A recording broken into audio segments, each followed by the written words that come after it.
السلام علیکم ناظرین۔ ایک بادشاہ نے ایک دن اس خواہش کا اظہار کیا کہ محل میں اتنے سارے عقل مندوں کے ساتھ ایک بیوقوف کو بھی ہونا چاہیے جو کہ سب کے لیے تفریح کا باعث ہو۔ چنانچہ بڑی کوششوں کے بعد ایک بیوقوف کا انتخاب ہوا اور اس کے لیے ایک خاص قسم کا تاج بنوایا گیا۔ بادشاہ اس سے روزانہ چند ایک سوالات پوچھتا اور بیوقوف کے جواب سن کر بادشاہ اور درباری خوب ہنستے۔ وقت گزرتا گیا اور ایک دن بادشاہ سخت بیمار ہو گیا، یہاں تک کہ طبیبوں نے جواب دے دیا۔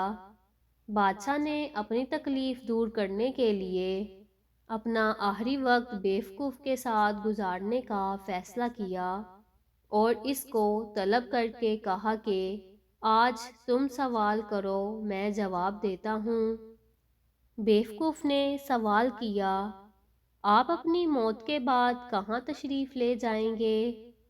بادشاہ نے جواب دیا، اپنے مالک کے پاس۔ بیوقوف کا اگلا سوال تھا، آپ وہاں کتنے دن رہیں گے؟ بادشاہ نے کہا، ہمیشہ کے لیے۔